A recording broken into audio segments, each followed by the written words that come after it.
Good morning, everyone. Happy Sunday.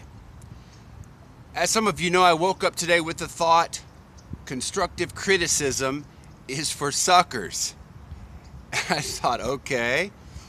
And you know what? It reminded me how we've been brought up all of our lives to ask what everyone else thinks, the consensus. I remember when I took a speaking class in college, and they have everyone gets to fill out their review of you, and they grade you. I still remember that somebody said I said a word that they didn't find appropriate, and that gets into our heads.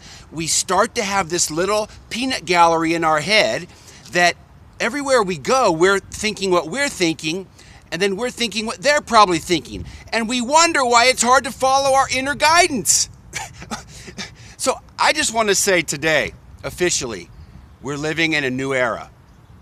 We're living in a new era where my inner guidance is boss.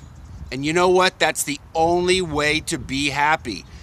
Because our inner guidance is the only way we know where we're meant to be, what makes us happy, and where our inner being knows where we want to go, where our path's unfolding.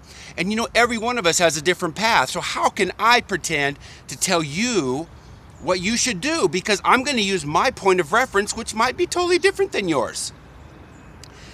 So I'm officially declaring a new era for personal guidance. That's right.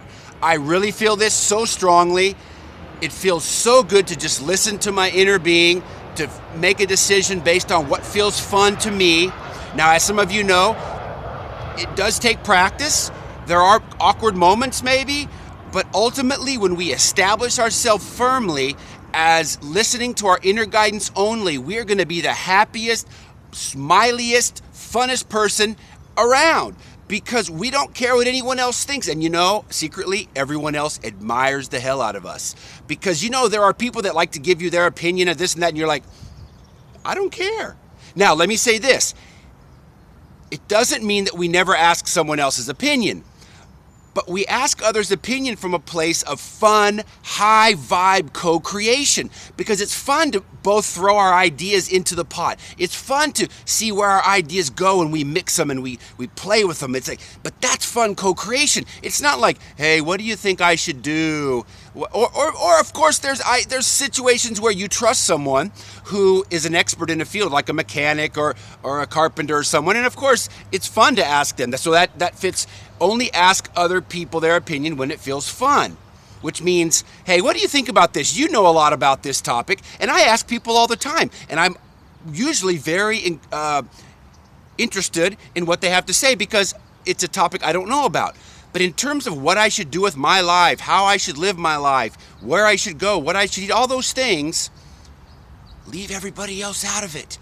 We're in a new era. Your inner being has got the answer for you. And if you're thinking, well, but Tim, sometimes I don't know what my inner being's saying.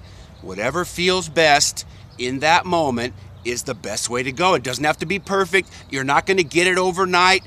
It's not about perfection. It's not about being correct. It's about listening to our inner guidance and finding the answer that feels best for me right now. And for some of us, that's tough to leave all the other voices out of it. But I'll guarantee you this, little by little, their voices will become softer and softer, and before you know it, we won't even be able to. It'll be like, roar, roar, roar, roar, roar, roar. What are you saying? Roar, roar. I can't even hear you because my inner voice is speaking so loud. And isn't that the way we want to live? Our inner voice is speaking so loud that we can't hear what anyone else is saying.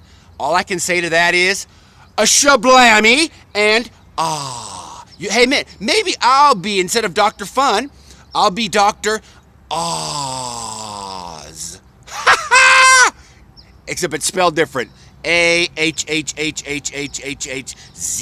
Dr. Oz. Ha ha ha.